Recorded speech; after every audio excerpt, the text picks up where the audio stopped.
Hello and welcome to Arts with a Heart. Here are some tips to make your viewing experience enjoyable. Scroll down below the viewing window to find the program for this show.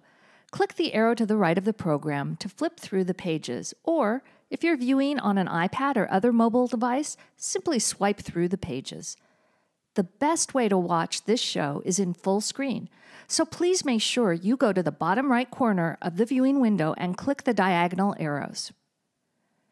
During the show, if your screen happens to freeze, try hitting the pause button on the bottom left corner, and then hit the play button again. Or try refreshing your browser. Now, all you have to do for the next 60 minutes is sit back and enjoy the show.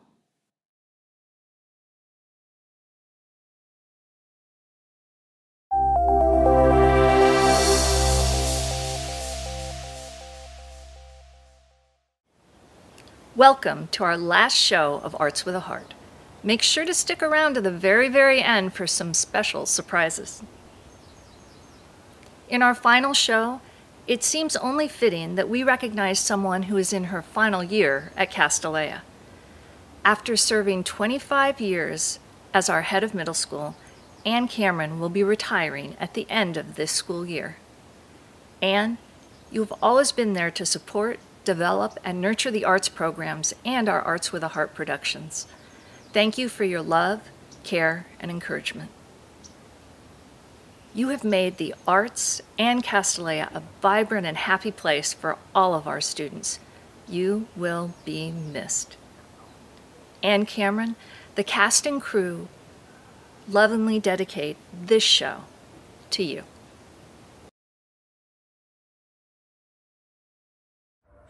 Starting in September 2020, our cast and crew met every Saturday for 4 hours and during lunches to rehearse over Zoom. Students were dancing in their living rooms, their bedrooms, and their yards. The commitment from our performers was impressive. After all of our Zoom hours, it was finally time to perform. We videotaped each piece on location and danced in person for the very first time. I was in awe at how prepared and well-rehearsed the cast was. Dancers, thanks to your hard work, we were able to create 3 different shows. Each show has its own magic, so please see them all. To each and every one of our dancers, thank you for your dedication. Over the past 17 years, Arts with a Heart has partnered with organizations that are making valuable contributions in creating positive change in the world. This year, we are proud to be collaborating with the MAVEN Project. Their innovative telehealth model brings assistance to the uninsured and the underinsured. Ironically, we made the decision to partner with the MAVEN Project before the pandemic began. We now see that their work is taking on an even more vital role to assure that quality healthcare is available to everyone. If you haven't already, I would encourage you to see for yourself how the MAVEN Project is helping underserved populations and consider making a donation to assist them in expanding their programs to other deserving communities. Creating this year's show took a great deal of planning, to say the least, but it was well worth it. It was incredibly exciting and rewarding to bring our dancers together, in person, to film the show. What did that mean? Delivering costumes to dancers, videotaping at 20 different outdoor locations, and coordinating drop-off and pickup times, and making sure there was always a face covering that coordinated with their costume. But our top priority was to protect the health and safety of our cast and crew. We adhered to all health guidelines outlined by Castellea and Santa Clara County: social distancing, daily health screenings, and face coverings.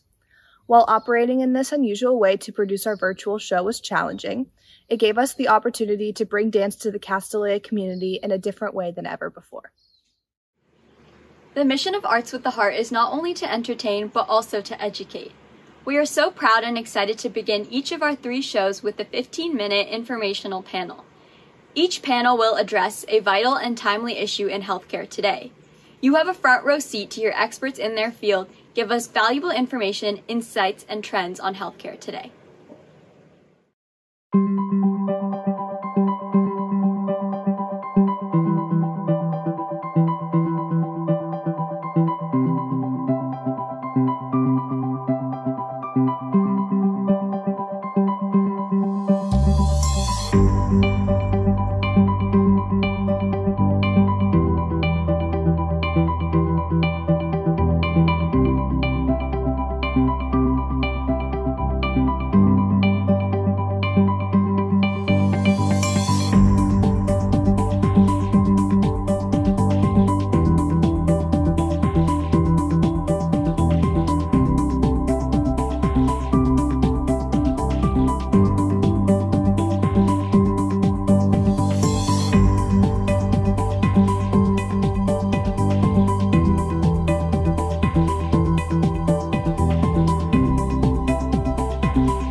afternoon, everyone. Thank you for joining us for our final Art of Medicine panel.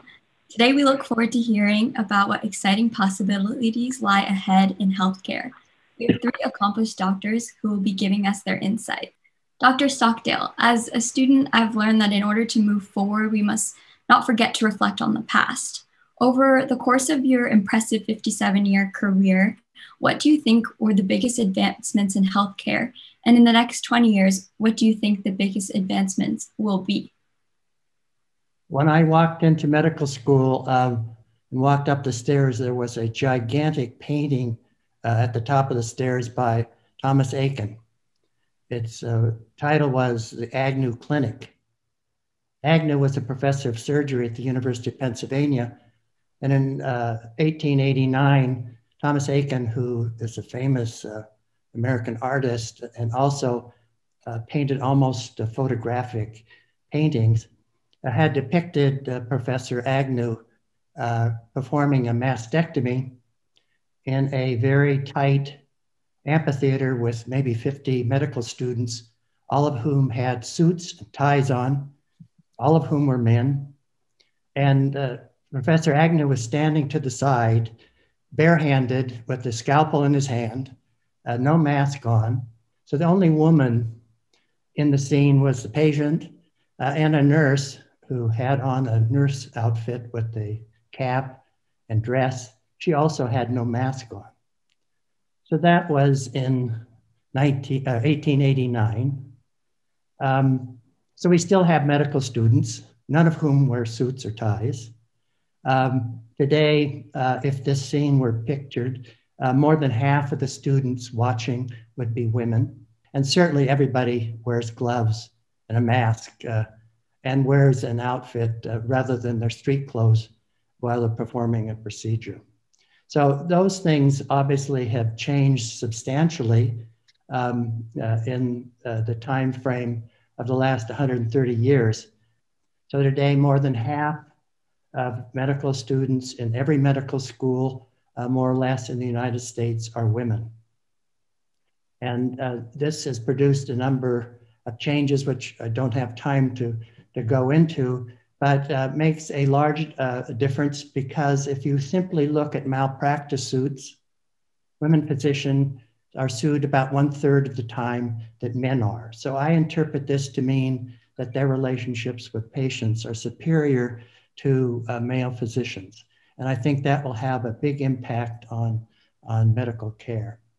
So if we go into details of changes that have occurred in recent times or over the last 50 or 60 years, an important one is antibiotics. Introduction of antibiotics has markedly changed mortality, so that today children do not die of infections much anymore, and people with serious disease don't die as much with infection because of antibiotics. This has been coupled with vaccination. So today we are able to prevent a number of important infectious diseases. So we can vaccinate against measles, mumps, polio, diphtheria, tetanus, rabies.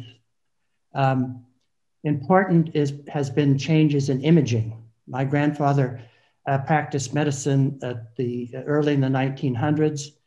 He didn't have an MRI. He didn't have a PET scan.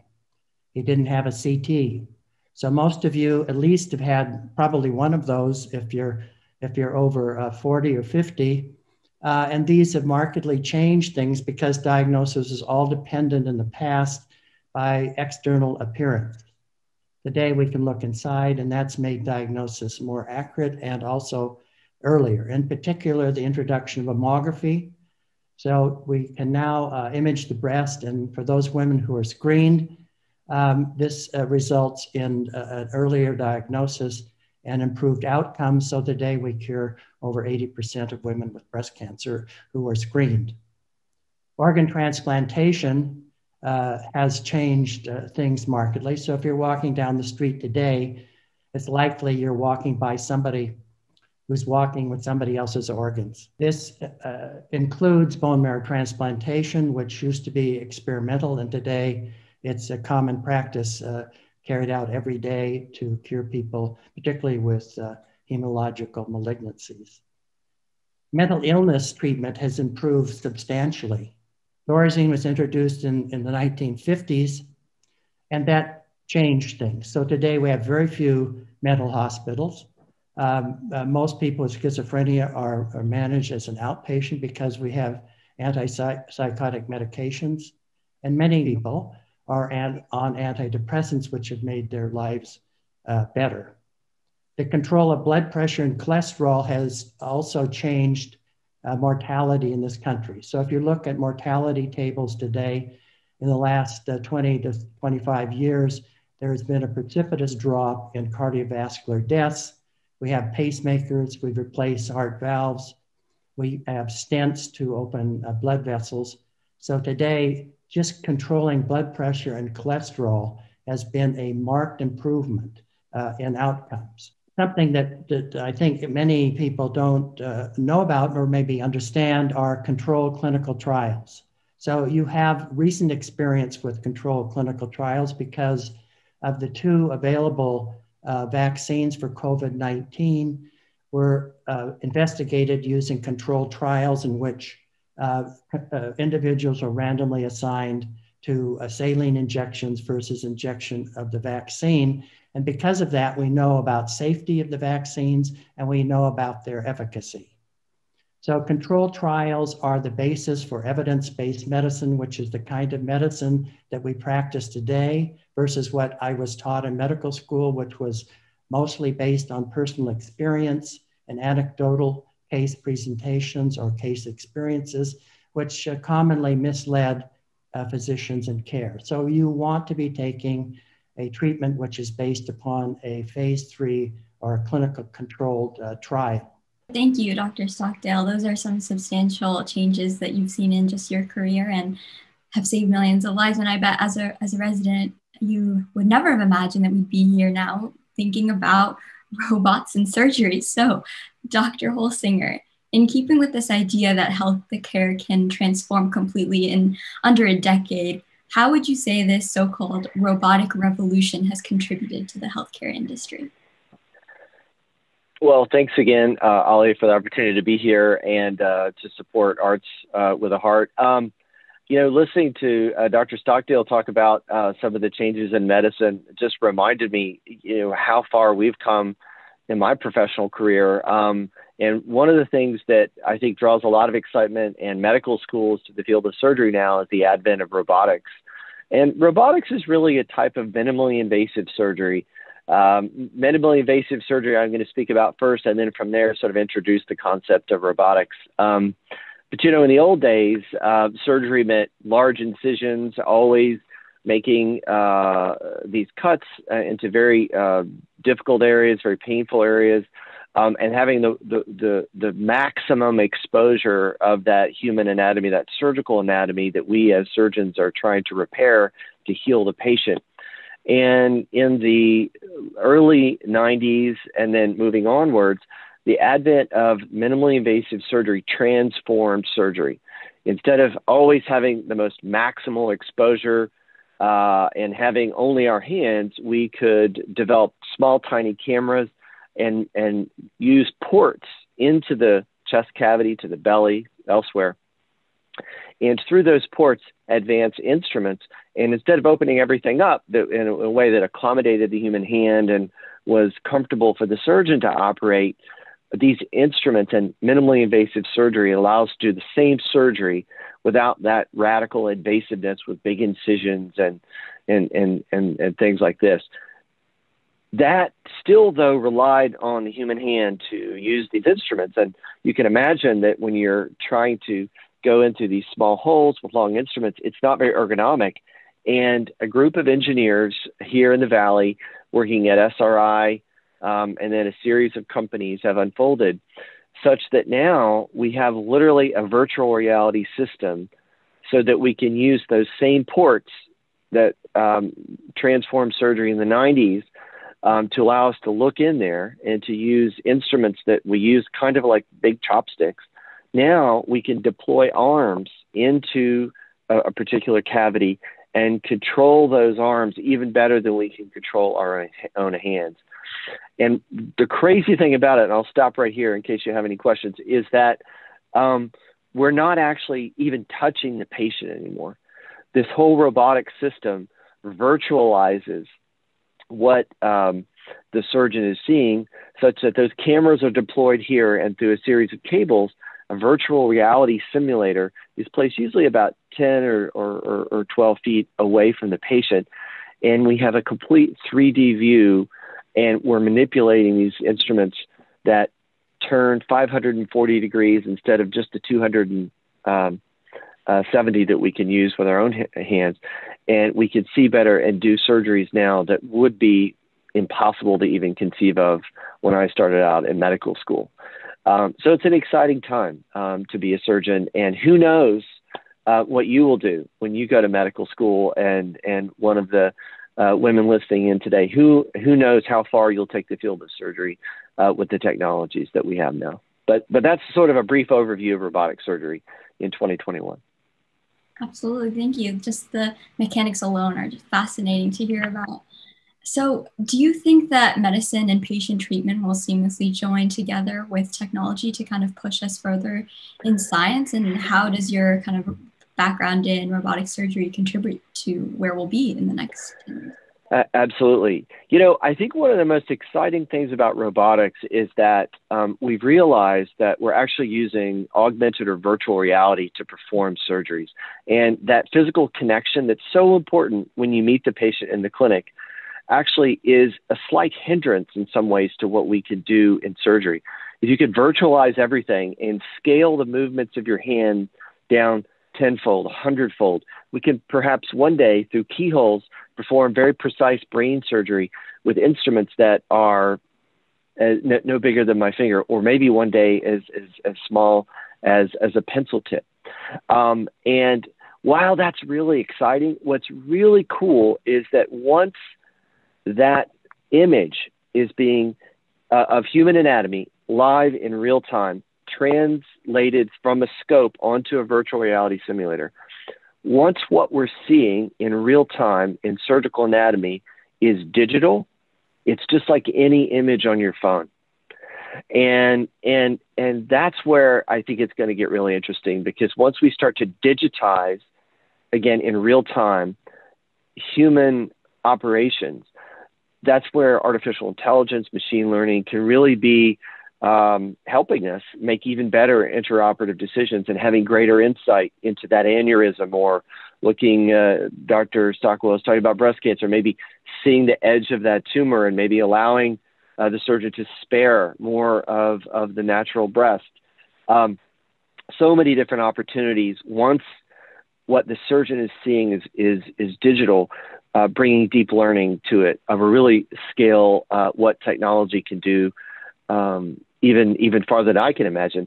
And of course, all of you in this generation are so facile with those phones that imagine how we're going to take that facility and bring it to surgery. It's going to be exciting to see what happens in the next 20 years. Absolutely. It's going to be amazing to see how science and, medicine couple with technology to bring us even further. So, Dr. Doyle, how do you think telehealth will evolve and expand over the next 10 years? Great question. I was hoping we were going to hear a little more about robotic surgery, but maybe when we get back to you, Chris, that's fascinating. Well, telehealth is just expanding the ability in my world to be able to touch more patients. And I would say the MAVEN Project really pioneered the idea of expanding access to patients using telehealth about 5 years ago. But now, thanks to COVID, we are in a telehealth revolution. There were a lot of problems with adoption of telehealth in the practice of medicine for a lot of reasons, which I won't go into. But the fact that we have now been somewhat forced to have virtual visits and get comfortable with that technology has really pushed it forward. So for me, and I see patients at UCSF and at San Francisco General, it's allowed me the ability to continue to see patients even when they can't physically be present. And while there are limitations to that, it's better than not seeing them at all, or them keeping something to themselves or not checking in. That being said, there are ways that going forward, we might be able to augment the utility of those visits. So telehealth has expanded access for patients to care that they need. And the MAVEN Project, as you know, uses telehealth to expand access to specialist physicians, to community health centers across the country. And in those centers who largely serve uninsured or underinsured clients and a large percentage of people from minority communities and disadvantaged communities, a lot of times they just simply don't have access to specialty care because it doesn't exist, or they have to drive 5 hours to get to the nearest specialist. So I think that the ability to use telehealth, and that encompasses quite a large area of what we could do with it. I don't know that we could do remote surgery, but we already practice remote ICU monitoring, where if you can't, there aren't enough ICU physicians in rural hospitals. It's a technology we've been using for some time. In front of a panel of multiple patients with a bedside nurse, you can manage patients at a distance. I'm not advocating that as ideal, but it certainly can fill a need when there aren't enough physicians to actually physically staff the ICU. So I think it will, I hope, expand access for people who don't get it, and for places that need it. I also think for a lot of my patients, especially my elderly patients, it's quite a burden for them to come to clinic or come for a visit. And if we can bring our offerings to them in their own home, especially in the era of COVID, my patients, when I log on, they know their blood pressure, they know their pulse. A lot of them have pulse oxes. I've actually managed patients with COVID at home using telehealth. So I think that there's an enormous advantage there. There are other things, instruments that we could add into the picture, for instance, remote glucose monitoring, all types of Fitbits, and we could actually get more data in some ways that's more relevant to the patient's real life than their life just in that slice of time when we see them in our outpatient clinic.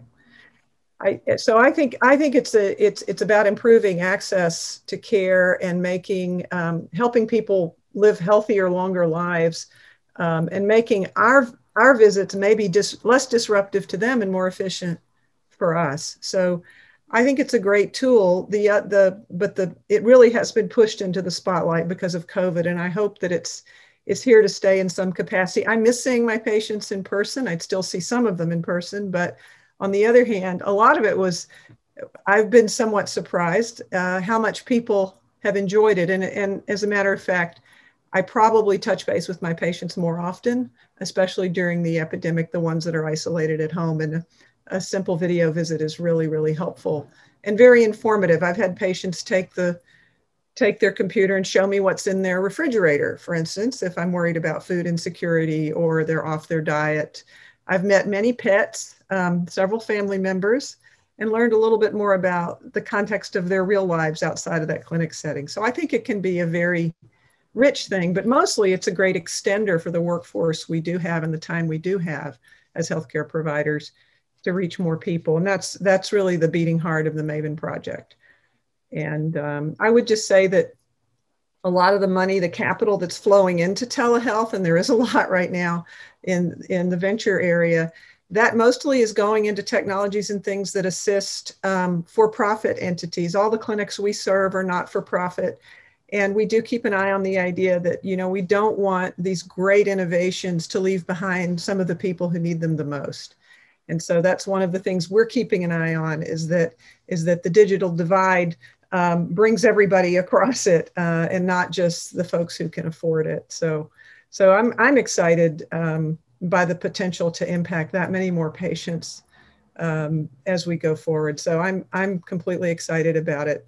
And I think it has a lot of, and there's a lot of other technologies you could blend in with it to optimize care or monitoring of at-risk individuals at home. Thank you. Yeah, it sounds lovely to hear how telehealth is bringing together that kind of sense of community during these somewhat isolating times. So if you could kind of briefly touch on the extent that the awareness and reliance on virtual and online healthcare during the pandemic has kind of furthered the MAVEN Project's long-term mission and outreach, and where you kind of see that coming into the organization and really kind of taking off? Yeah, thank you. That's a great question. Well, not to throw my colleagues under the bus, but physicians can be very reluctant to take on new technologies. I can remember when I first had to learn Epic. We remember that, right? It's like, oh my gosh. Yeah. I mean, I lived through the era of, you know, medical records on paper. Now it's on and in a computer.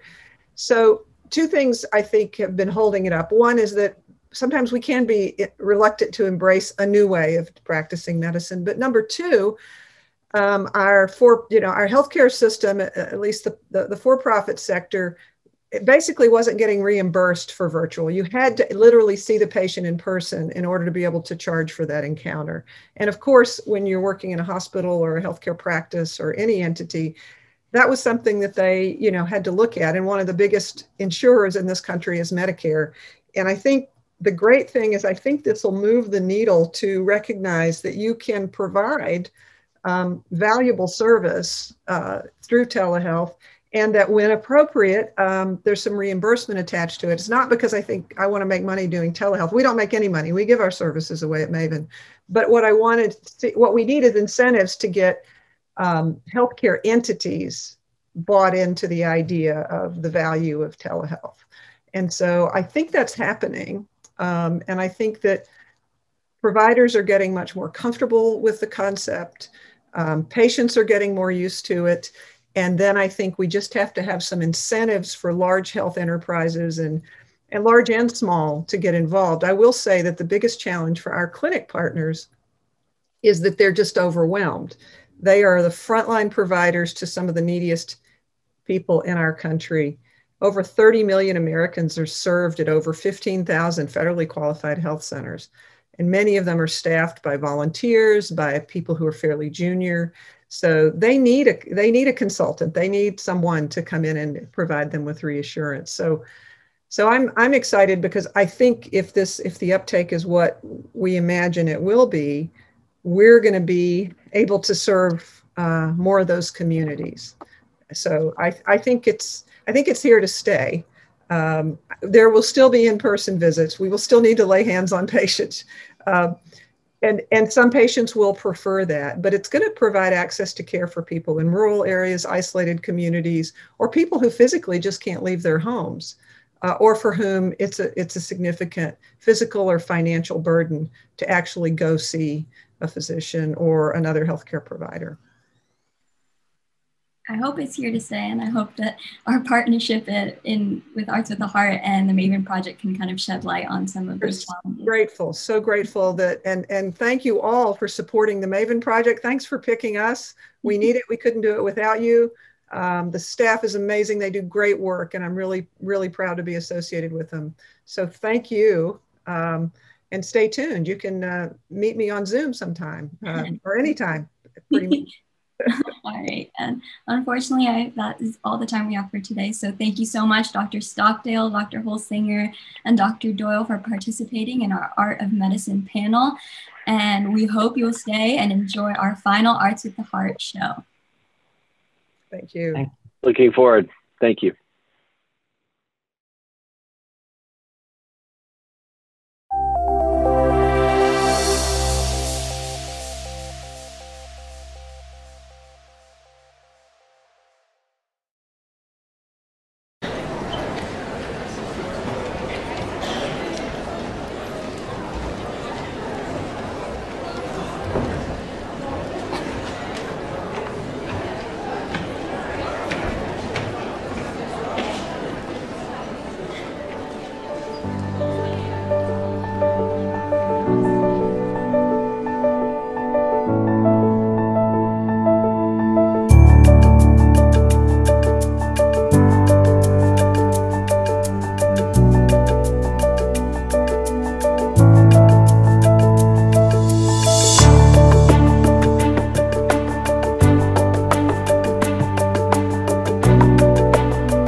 Look for the good in everything.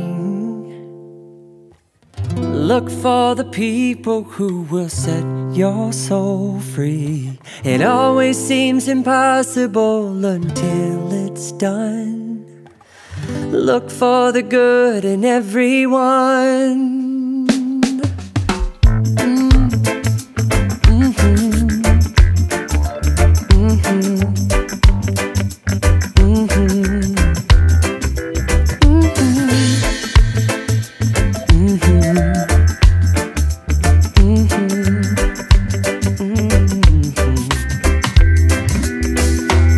Look for the good in everything. Look for the people who will set your soul free. It always seems impossible until it's done. Look for the good in everyone. People done gone crazy. People done gone mad. People done forgot the superpowers we all have. We were born to love, not hate. We can decide our fate and look for the good in everyone and celebrate all our mistakes if there's a silver lining. You still have to find it, find it, find it. Look for the good in everything. Look for the people who will set your soul free. It always seems impossible until it's done. Look for the good in everyone. Everyone needs sunshine. Everyone needs rain.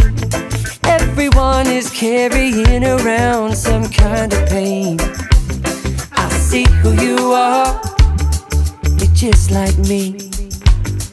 I see you're searching for a purpose, guided by a dream. I see who you are. I'm just like you. I get lost sometimes and I forget what I came here to do. I keep on trying, when it gets frightening. Look for the good in everything. Look for the people who will set your soul free. It always seems impossible until it's done. Look for the good. Look for the good. Look for the good in everyone.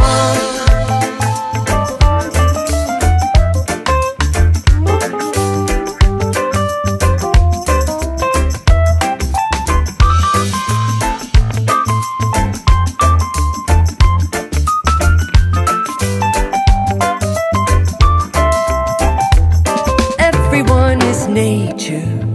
Everyone is God. Everyone is love and light and vibration. Look for the good. Look for the good. Everyone gets mad sometimes and maybe they should. Look for the good. Look for the good. Yeah, look out for all the heroes in your neighborhood. Look for the good. Look for the good. Life sure would be sweeter if everybody would. Look for the good in everything. Look for the people who will set your soul free. It always seems impossible until it's done. Look for the good in everyone. Look for the good in everything. Look for the good. Look for the people who will set your soul free. It always seems impossible until it's done. Look for the good. Look for the good. Look for the good in everyone.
get up, I gotta get up, move. Gotta get up, I gotta get up, move. Gotta get up, I gotta get up, move. Na na na na na na na na now. Gotta get up, I gotta get up, move. Gotta get up, I gotta get up, move. Gotta get up, I gotta get up, move. Na na na na na na na na now. Head, shoulders, knees, toes, look alive, it's time to go. Head, shoulders, knees, toes, look alive, it's time to go. Head, shoulders, knees, toes, look alive, it's time to go. Head, shoulders, knees, toes, look alive, it's time to go. Gotta get up, I gotta get up, move. Gotta get up, I gotta get up, move. Gotta get up, I gotta get up, move. Na na na na na na na na now. Na na na na na na na now. Na na na na na na na now.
We all have those days where we just don't want to wake up, or even the air in the room holds you down. And there are days where you beg the universe for any hint of a sign, just something to let you know that you're even remotely close to the right path. The kind of days where you doubt who you are and where you are or where you're even going. You anxiously retrace all your steps, wondering where the hell you went wrong. And where was that place that all those lines became blurred and the rope forked like a serpent's tongue, convincing you that you didn't even know yourself from Adam? Was it there that you split off onto the wrong course? And had you taken the other road, you'd likely be in much better shape, right? Or better yet, maybe the world wouldn't have fallen apart like it has. Maybe all the right pieces would have been in all the right places. And maybe you'd have found yourself, instead of losing your hope like an old love note you kept locked inside a dust-covered box under the floorboards. Yeah, that sounds pretty good right about now. We could all use a little faith in ourselves. We deserve that, don't we? Don't we? See, don't we deserve that? Don't we deserve to open our eyes and rejoice in the mere fact that we're alive, and that we woke up here, or that we can marvel in our existence? Isn't that good enough? Or is that too much to ask for? Because I'm starting to get confused by this whole rat race. You know, where we're chasing other people's dreams and comparing the wonder of what makes us us. Can you believe that? Well, let me tell you, I've stared into the dark and I've watched his lonely eyes look right back at me. And I won't lie to you, they pierce the soul no less than a sharp knife on a fresh piece of flesh. And it whispers into your ears into the silence of the night, just hoping that for a second you'll forget what it is you are. So hear me, my friends. Don't listen. It's a trap to think that you are not the infinite. It is a tragedy to believe even for a second that you are not the culmination of each incredible, improbable moment that led you to your existence. You heard me right. And those scars you carry, well, those are yours. So wear them with honor, like badges you've collected along your way. Place them over your heart one by one for all to see. And stand up straight. Hold your head up high. And don't you even think of wasting any more of your precious moments looking down on yourself. Wake up. You deserve that. You are human. You're alive. Wake up. You're a wildfire. Burn bright. Burn bright. Burn bright.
Think of your fellow man, lend them a helping hand, put a little love in your heart.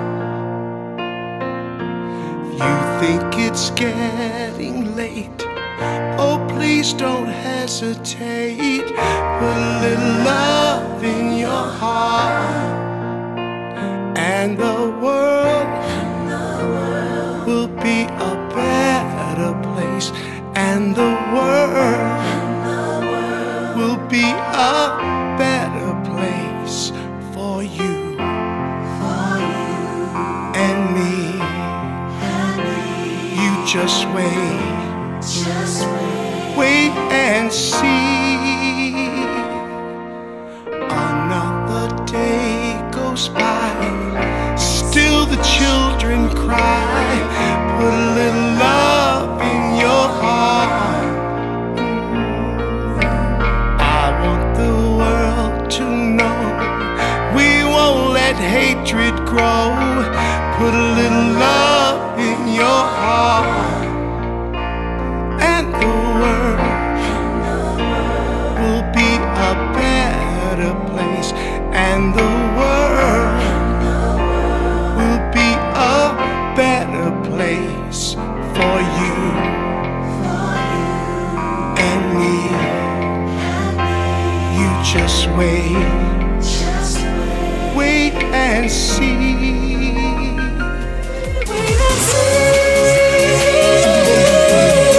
Take a good look around, and if you're lucky now, put a little love in your heart. Yeah, I hope when you decide kindness will be your guide, put a little love in your heart, and the world will be a better place, and the world will be a better place for you and me.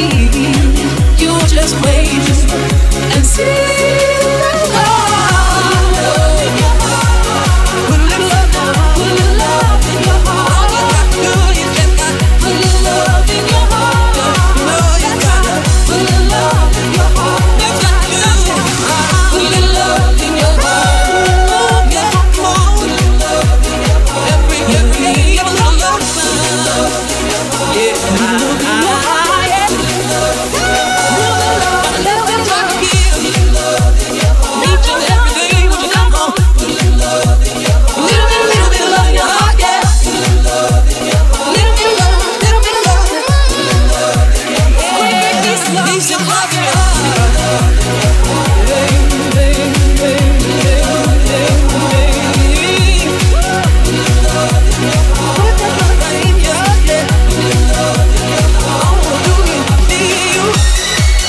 just wait and see.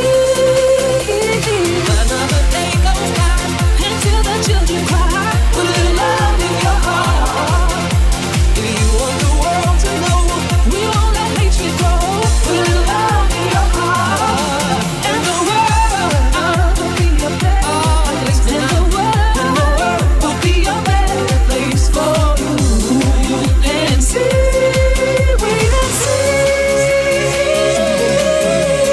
Take a good look around, and if you're looking out, put a little love in your heart. Yeah, I hope when you decide, kindness will be your guide. Put a little love in your heart, and the world will be a better place. And the world will be a better place for you and me. You just wait and see.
I wish somebody would have told me, babe, someday these will be the good old days. All the love you won't forget, and all these reckless nights you won't regret.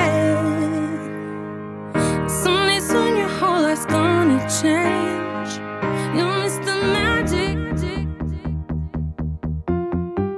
Thank you for making finances fun and always being there for me when I need guidance. We love you so much. Hey Allie, you're such an amazing senior exec and role model. We will miss you and all your organization skills next year.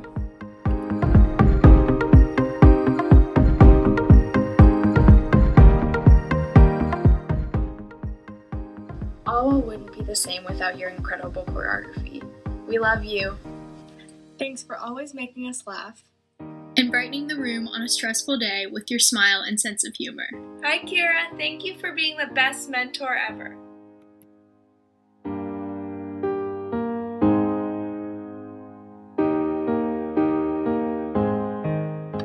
Thank you for keeping us on task and on schedule at all times.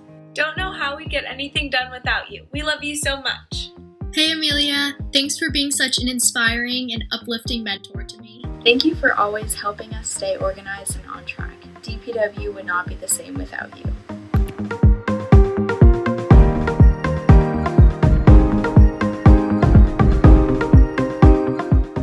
Thank you for taking on the ticketing website and making behind the scenes run smoothly. We're gonna miss your encouragement and positive energy in DPW next year. Hey Alia, I loved having you as my mentor. We love you so much. The good old days, all the love you won't forget. We love you,